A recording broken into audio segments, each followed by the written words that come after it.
You're listening to School Leadership Reimagined, episode number 33.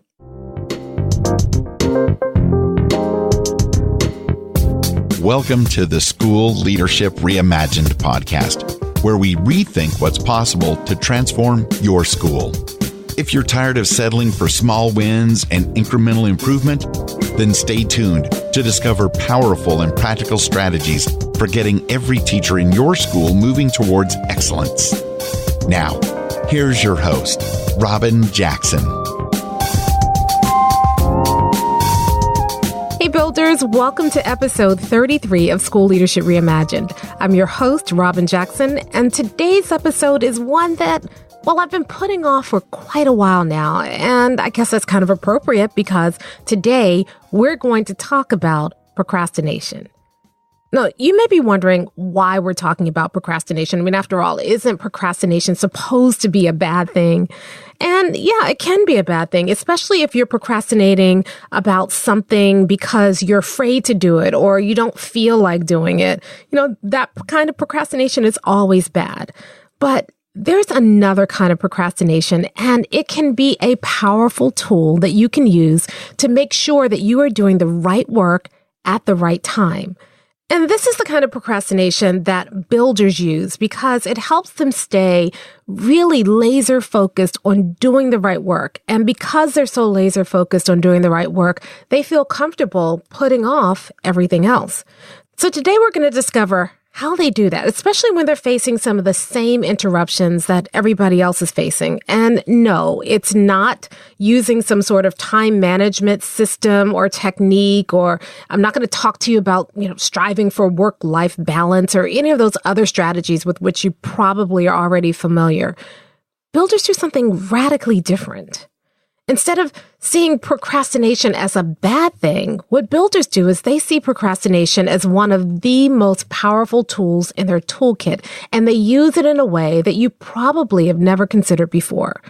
In fact, instead of avoiding procrastination, builders procrastinate on purpose. But before I dive into that kind of procrastination, I want to talk a little bit more about the bad kind of procrastination. You know, the kind where you know for sure that you should be doing something, but you put it off. Now, take coming to Builder's Lab, for instance. You know that you should be at Builder's Lab. You know that being at Builder's Lab can be a complete game changer for your work in schools. So why are you putting it off? This is not the time for procrastination, and that's because tickets to Builder's Lab are going pretty fast. I mean, people are buying blocks of tickets and bringing their entire teams to Builder's Lab. So they're bringing whole groups of people. So tickets are going really fast. But the good news is it's not too late. You still have time to get your tickets to one of the upcoming Builders Labs taking place this summer. And so if you have goals for your school, if you want to get everybody on board and working towards those goals, then Builders Lab is for you, because the focus of Builders Lab is the 4 disciplines of buildership, which are feedback, support, accountability, and culture. But here's the deal, y'all. Builders Lab is really about how to achieve the goals that you want for your school. Here's the thing, with the people you already have. So you don't have to wait to get rid of some teachers or hire better teachers before you can move your school.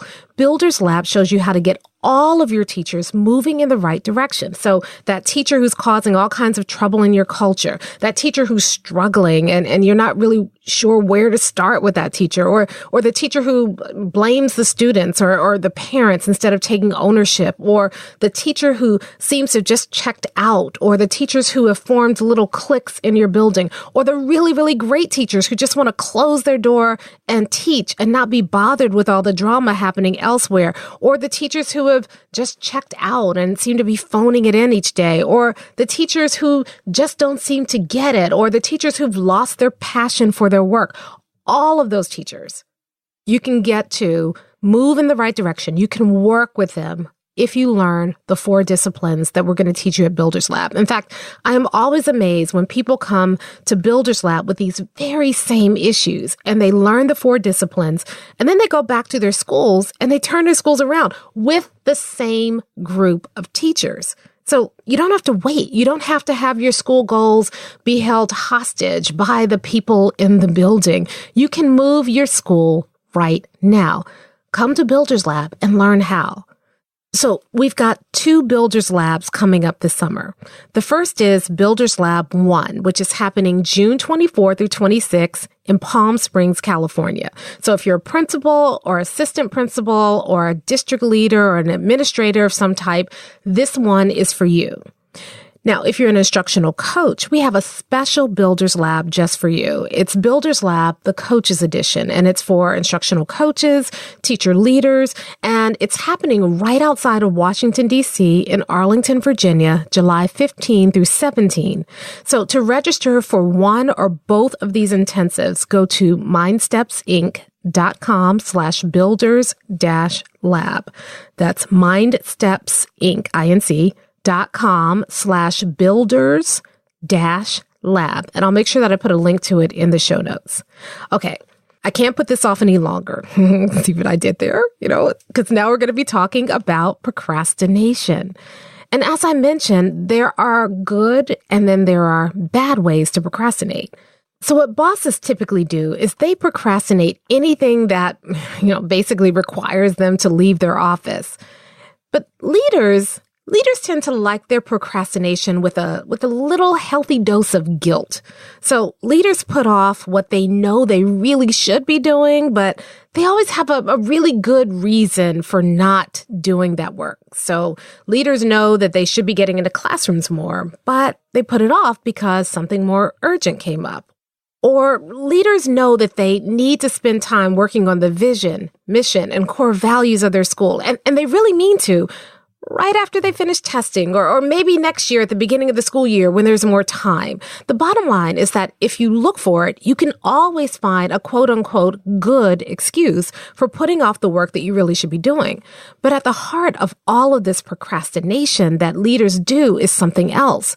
Leaders procrastinate out of fear. Fear that they'll disappoint someone, or fear that they'll get into trouble if they don't do the work right now, or fear that the work that they really want to do is too hard or too impossible. And the thing is this, fear-driven procrastination is really, really destructive. It leaves you with this sense of guilt and a sense of failure. I mean, you really want to get to all of the other stuff, the more important stuff like vision, mission, and core values. You want to spend more time in classrooms. You want to spend more time giving teachers feedback and support. You want to do the really hard work of repairing and building a positive school culture. And there's always a but. And see, that's a seductive danger of this kind of procrastination. There's always a but. And a lot of times that but, those excuses, well, they feel really valid. Discipline problems do happen. Parents do come by and demand to see you right away. The district does make sometimes unreasonable demands and give you unreasonable deadlines. But here's the problem. If you let them, you can allow all of these interruptions, all of these great excuses to dictate how you spend your time. And when you do that, when you allow the interruptions and the competing demands on your time make you procrastinate your most important activities by either consciously or unconsciously allowing your attention to shift to something that's less important, but maybe more urgent, then you never work on the things that are real priorities for your school. Now, I can hear the gasping right now. Somebody out there is having a heart attack because they're thinking, there's no way that I can just ignore the interruptions. But I'm not telling you to ignore them. I'm simply telling you to put them in the right place. And the right place is sometimes those interruptions, they may feel urgent, they're not really urgent, and you really, really need to procrastinate them. Now, I read a book a few years ago that completely changed the way that I viewed time. And so the book is called Procrastinate on Purpose, 5 Permissions to Multiply Your Time, and it's by Rory Vaden. I think I even featured it once on one of our summer reading lists a few years back. So the book has a really different way of thinking about time. So the author argues that instead of managing your time or even doing a better job about how you spend your time, you really should focus on multiplying your time. And one of the most powerful ways of multiplying your time is to procrastinate on purpose. And that's what builders do. They put off the things that take up a lot of their time to focus on doing the things that are of the greatest value to the school and that will actually multiply time later on. So instead of saying things like, if we could just get more efficient at doing our existing work, we could create more time to do the work that we really want and need to be doing. And then spending all this time working through all these efficiency techniques in order to do that. Or instead of saying, oh, if I could just get through these discipline issues, I could get in the classrooms more. Or if I could just get through all these IEP meetings, I could spend more time developing a bigger mission, vision, and core values for my school. Or if I could just get through all these teacher and union issues, I could spend more time working on my school culture. Or if I could just get through all this paperwork, I could spend more time supporting teachers who need it. Builders don't say that. They don't make those excuses. What they do is they take a good look at the work that they can do today that will create even more time tomorrow. And here's what I mean by that. There are things that you could do right now that would resolve a lot of issues in your building before they became big issues. So if you have a lot of issues with teachers in the union, are you doing everything right now to be proactive so that those issues don't bubble up and become big issues later on? If you have a lot of problems with discipline, are you doing things right now that will eliminate discipline problems before they come to your office and keep you locked in your office all day instead of being in classrooms? What are you doing right now today? How are you investing your time today to make that time multiply, to give you more time tomorrow? Now, we've all heard the big rocks talk, right? You know, the people take the glass container and then they put in the sand and the pebbles and everything else. And then, you know, the big rocks don't fit and they take it out and then they put the big rocks in a container and then all of a sudden everything fits. And so the moral of that story is that if you put the big rocks in first, everything else will manage to fit in. But here's the problem with that story. We never stop to question whether the little rocks or the big rocks belong in the jar at all. And so time management, the way we're typically taught it, is really about making everything fit. But builders don't try to make everything fit. They don't try to be more efficient because they know that more efficiency is not going to solve their time problem. If they got more hours and they still fill them the same way, well, you're just working harder, longer. Or if you get more efficient and you manage to fit more stuff in the time that you have, well, you're just working harder. It's a never-ending treadmill, and you just go faster and faster and faster to nowhere. Get off the treadmill. You can't manage time. You can only manage yourself.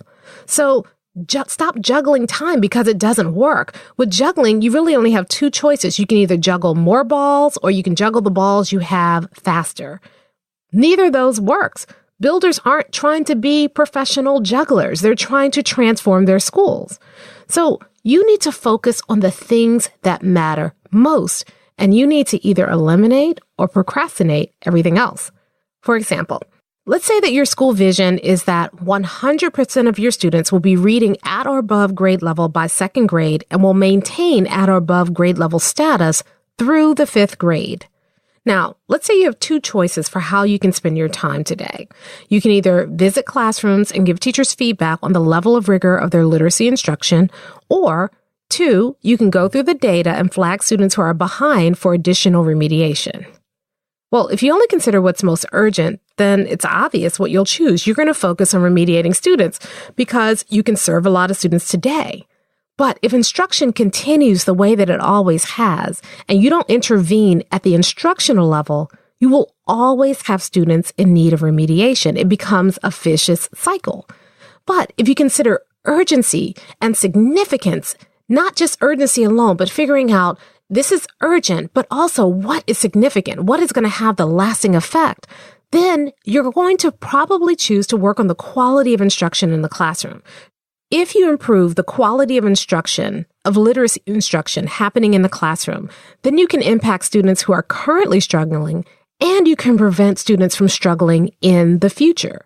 Focusing on remediation helps a few students now, but focusing on improving instruction helps exponentially more students later on.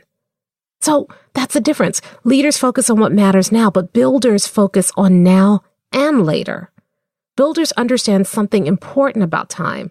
You multiply your time by spending time on the things today that will give you more time tomorrow. So whenever I teach people how to establish real core values, especially at Builders Lab, people always ask me why they should be spending so much time, 2 to 3 months, working on core values when they're already swamped as it is, and they have bigger priorities, things that are a lot more urgent. Why should they dedicate their staff meetings and their PLC time to talk about vision and mission when they have kids failing, when there's toxicity in the culture, or when they're swamped with discipline issues, or the state test is coming up, or they still have too many kids who are failing? And here's my answer. If you focus on what feels urgent right now, you'll always be putting out fires. But if you focus on what is significant right now, you'll prevent fires. And so builders are always asking, how can I spend my time today that will give me more time tomorrow? How can I spend my time today that will make tomorrow easier? Or how can I spend my time today that will actually eliminate the things that will become urgent tomorrow if I don't do anything about them? And that's where healthy procrastination comes in, because healthy procrastination is not about whether you should be doing something like, say, discipline or emails or parent phone calls or all the other things that feel really urgent enough to interrupt your work. Procrastination is not about whether you should be doing those things at all. It's about whether you should be doing them right now. And as the saying goes, timing is everything. You see, sometimes it's not the work you're doing that's the wrong work. It's that you're doing the right work, but you're doing it at the wrong time. What you have to ask yourself is, do I need to do this right now? When you're tempted to check email, you need to ask yourself, do I need to do this right now, or can it wait? Or when someone calls and wants to speak with you, but you're heading into classrooms, you want to ask yourself, do I need to take this call now, or can it wait? Or somebody wants to meet with you, but you need to finish your post-observation write-up. You want to ask yourself, do I need to do this right now, or can it wait? Or anything demands your attention. You want to ask yourself this question. Do I need to do this right now? Is this the most important work that I should be working on right now, or can it wait? And the reason that procrastination has gotten such a bad rap is because we typically procrastinate when it's something that we don't want to do, but we know we have to do it. But builders don't do that kind of procrastination. They don't just put something off because it's something that they don't want to do. They put it off because maybe it's not the right time to do it. And this is hard for a lot of us because a lot of us, we worry. We're so programmed to treat everything as if it were urgent and to be totally available when anybody wants us. And we feel this almost unrealistic pressure to always act right now. But here's the thing, when everything is urgent and important, nothing is. I mean, even if you did manage to deal with everything that comes your way, at the moment it comes your way, you might get more done, but you're going to feel less and less in control. I mean, you know that feeling you get when the moment you walk through the door, everybody is waiting for you with a new problem for you to solve, or a new deadline for you to meet, or do a new demand on your time and your energy? Well, it's called the tyranny of the urgent. And if you're not careful, it will burn you out. Because not everything is urgent. You can wait. You don't have to take care of everything right now. And if you put some things off, the world is not going to come to an end. You actually need to procrastinate. So before we go, I want to give you 5 things that you can procrastinate right now without any kind of negative outcomes, or you just can do it right now and don't even have to worry about it. The first thing that comes to mind is that you can procrastinate email. Look, you don't have to reply to every single email you get. And even if you do have to reply to it, you don't have to reply to it the moment it comes in. I can't tell you the number of times I sit in principals' offices and we're talking about something really, really important, but every 2 seconds I hear ding, ding, ding coming from their laptop or coming from their phone because they didn't turn their email notifications off. And every single time it dings, their attention is wrested from the important work that we're doing, and it's distracted by something that doesn't even matter. So turn off the notifications on your phone and your computer for email. I mean, do it right now. And then only check email a few times a day when it makes sense for you. The second thing you can procrastinate is you can procrastinate phone calls. Now, here's what I mean by that. You do not have to be available every second of the day for every single phone message. In fact, you really should probably let most of the calls that come during the school day roll over to voicemail. I know, blasphemy, but I'm telling you, when I was administrator, it was a game changer for me. I used to let all of my calls roll over to voicemail, and then I would set aside some time, a few times per day, to check my voicemail and return calls. You're going to be a lot more focused. If somebody calls you with something and you're in the middle of something, they've not only interrupted your work, but you can't even give them your full attention because you're not prepared to deal with what they want or what they're asking you about. You always are going to have to say, a lot of times you're going to say, I need to call you back later anyway. So why not let them say what they need to say on the voicemail? And then when you call them back, you've already done the legwork. You're prepared to talk to them and address their concern. And then you're not playing phone tag. So procrastinate returning phone calls. The third thing that you can procrastinate is you can procrastinate paperwork. And if you're anything like me, a lot of paperwork gets piled up on your desk, and then you miss deadlines, or, you're doing stuff at the last minute because it's lost in the middle of the pile. And, or I don't know, maybe you're way more organized than I am. Maybe that's just me. But paperwork is something that you can procrastinate. Now, one of the best inventions ever, in my humble opinion, is the invention of the tickler file. So for those of you who don't know, a tickler file, it's kind of old school, but it's a file folder, and it has 31 different divisions, one for each of the days of the month, and then it has 12 divisions for the months of the year. So if you have some paperwork, and let's say it's due this month on the 12th, then what you would do is when you got the paperwork that needed to be completed, you would file it in the folder under the section behind number 12. And then, or no, maybe you wouldn't do it on the 12th because that's the day it's due. Maybe you do it on the 11th. So you file it on the 11th. And then every day you go to your tickler file, you turn to the day that you're on. If it's the 11th, you open up on the 11th. Anything that you have to do at that particular moment, because it's either due that day or due the next day, is there behind the 11. You complete that paperwork. You don't worry about all the other paperwork. It's there. You know when it's due because you'll open up to that page on the file and there it's due. I'm probably doing a terrible job of explaining a tickler file, but a tickler file is a great tool if you want to procrastinate paperwork. Check it out. I'll see if I can find one for those of you who are interested and link it to the show notes. So that way you can see what a tickler file looks like. But that's the thing. You can procrastinate paperwork. All right. Now, this one's a little controversial, but I'm going to say it anyway. You can procrastinate a lot of your disciplinary issues. If a student's been referred to the office for a disciplinary infraction that's not a major infraction, the longer they wait in the office, the more time they are out of class. So can you create a disciplinary system that, triages quickly, gets the story, and then gets the kids quickly back in class, and then you deal with kids en masse later on? Again, this is a process, and I know it's controversial, but I do believe that a lot of times we are reacting to minor disciplinary issues that really could be put off for a couple of hours, and you can deal with them at the end of the day when you're ready. You don't have to take away time that you're spending in classrooms to address every single disciplinary issue that comes across the office. That can your discipline be automated? Can your discipline be delegated? And if it can't, does it have to be dealt with right then and there? Or can you procrastinate it and get the kids back in class? Here's another one. You can procrastinate making certain snap decisions.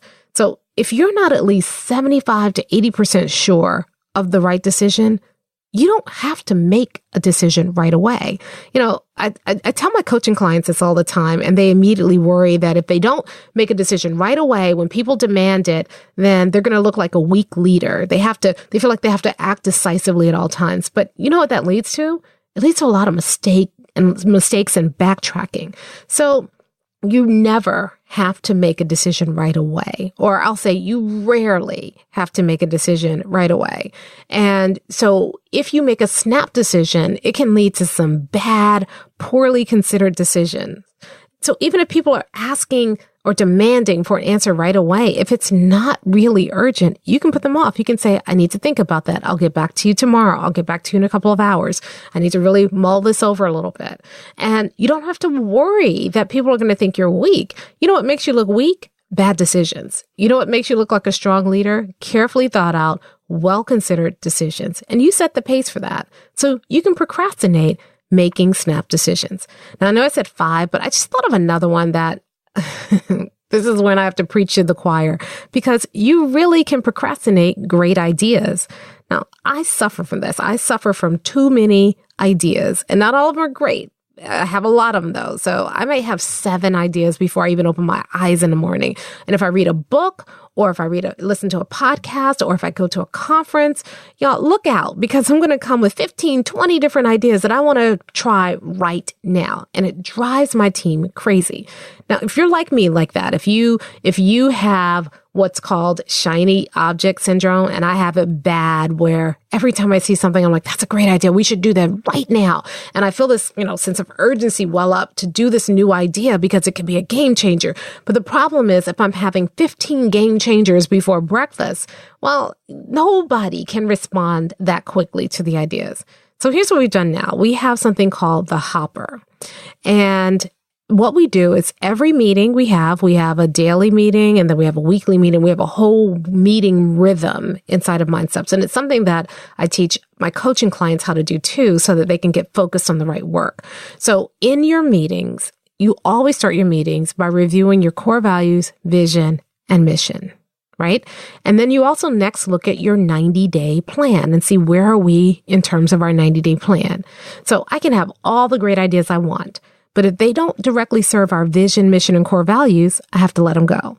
And even if they do serve our vision, mission, and core values, but they don't align with our 90-day plan, I have to write them down in the hopper file and save them for later. So that way the ideas don't get lost, but they're just not the right time. We're putting them off until it's the right time to do it, because a great idea executed at the wrong idea can be a bad idea. So you want to make sure that you are procrastinating some of your great ideas. So I told you I was going to give you 5. I gave you 6. You're welcome. There's your bonus. Now, here's the thing. If something is, leaking or exploding or bleeding, you have to triage stuff right away. There are things that really are urgent and you don't want to procrastinate everything. There's some things you're going to have to solve right away. But for the most part, what builders do is they use procrastination to temporarily ignore the small stuff so that they can concentrate on the big stuff. And that's important because if you get in the habit of dealing with everything right now, if you don't selectively procrastinate in a healthy way, then you leave yourself very little room to concentrate on the work that's really, really important. And, someone once said to me that whatever you choose to spend your time doing at any given moment, that's your priority at the moment. Now, think about that. Because whether you mean to or not, the thing you are doing at this moment is by default your priority. By the way, I want to thank you for that because you're listening to this podcast. But whatever you're doing at the moment is by default your priority. So to put it another way, whenever you say yes to one thing, you're saying no to something else. So when you say yes to checking email, you're saying no to getting into classrooms. Or when you're saying yes to sitting in on a meeting that you really don't need to be at, but you're doing it just to make somebody else feel better, you're saying no to doing the work that only you can do in the building.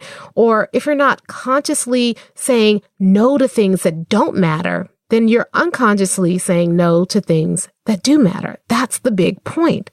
So what builders do is that they are disciplined about focusing on the right work. And until they accomplish their most significant priority, until they accomplish the thing that will have the biggest impact on their school now and in the future, everything else gets put off. So stop trading the things that you should be doing for the things that somebody else wants you to do. Don't give in to the pressure just because you're afraid of letting other people down. I know that we don't want to seem mean, so we agree to do things that are not right for us or for our school, or we don't want to seem like we're being resistant to new ideas, so we go along with decisions that we know aren't quite right, or we don't want to be seen as, slacking off, so we fill our days with busyness, or we don't want to be seen as indecisive or weak, so we make decisions before we're ready, or we don't want to be seen as selfish, so we ignore our priorities and focus on everybody else's priorities. And what we're doing is we are making everybody else's priorities more important, and we're procrastinating our own priorities. It should be the other way around. We should be procrastinating everybody else's priorities so that we can do the work that only we can do. And we can achieve our school vision. We can live out our school core values. We can make sure that the work we do stays on mission. Because we cannot allow someone else's priorities to overrule our own. Instead, focus on spending the majority of your time today on things that will create more time and more value tomorrow. Now, of course, there will be times when you have to drop everything and focus on putting out a fire that's raging in your building at the moment, either literally or figuratively. Things are going to always come up that are going to require your immediate attention. But when you practice healthy procrastination, you will put off the seemingly urgent until a better time so that you can spend the majority of your time each day on the most important work. And that's how you procrastinate, like a builder. Now, before we go, I want to just remind you one more time, don't procrastinate on Builders Lab tickets. You really, really need to be a Builders Lab. It is an amazing 3-day intensive. We keep it small. So that's why I'm trying to tell you that it's pretty urgent that you get your tickets soon, because once we hit our limit, tickets will go off sale. We keep it small and intimate so that you can I can work with you, one-on-one and give you some coaching and support. You can get to know the other builders from all over the world who are going to be in the room, learn from them, make connections. But also, I want to give you the time, the space, and the intimacy to really think about where you're headed as a builder and to develop those skills. I want you to practice. Builders Lab is not sit and get. We are practicing. So you learn the disciplines and then you practice the disciplines. And the whole idea is that when you leave Builders Lab and you go back to your school, you hit the ground running. You don't just say, what was that handout, that thing we did? No, you know how to do it and you can start doing it right away. So stop putting it off. Get your tickets to Builders Lab right now. Go to mindstepsinc.com/builders-lab. That's mindstepsinc.com/builders-lab. And I want to thank so many of you for taking me up on my invitation to connect on LinkedIn. But if we are not connected yet, if you and I are not connected yet, we really need to be connected. So find me at Robin Jackson on LinkedIn. Please, let's connect. And also, it would be a big favor to me if you could do 2 things. One is, would you mind sharing a review of this podcast? I'd love it if it's a 5, but if it's not, that's okay too. I want your honest opinion about the podcast because it helps me when I'm thinking about creating new episodes. I want to make sure that I'm serving you. And here's the other thing. When you leave a review, you also help other people find this podcast. So if you're so inclined, I would really appreciate it if you could leave a review on iTunes. And if you're not sure how to do that, go to schoolleadershipreimagined.com/episode 33. That's today's episode. And you can find instructions, step-by-step instructions for how to leave a review. And lastly, maybe you don't want to leave a review, but I would love it if you could share this podcast with somebody else who you think might find it useful. Do you have someone right now who's overwhelmed by their work? Then share it, send them this podcast and show them the secret that comes with procrastination. And when you do that, you can be a hero in their lives because you can save them from getting overwhelmed and continually drowning in the urgent and help them to get refocused on the important. I'd really appreciate it if you do that. Now, let's talk about next time. Because for the next 4 episodes, I'm going to spend some time talking about the 4 disciplines of buildership. I'm really excited about this. We're going to be talking about feedback, support, accountability, and culture. I'm going to talk about why these are so important. I'm going to tell you about the way that builders look at feedback, support, accountability, and culture, and how it's probably different than the way you were trained as a leader. And because culture is so foundational to the work that we all do in school, we're going to start with culture. So join me next time where you're going to discover how to build a healthy school culture like a builder. Thank you for listening to the School Leadership Reimagined podcast. For show notes and free downloads, visit schoolleadershipreimagined.com. School Leadership Reimagined is brought to you by MindSteps, Inc., where we build master teachers.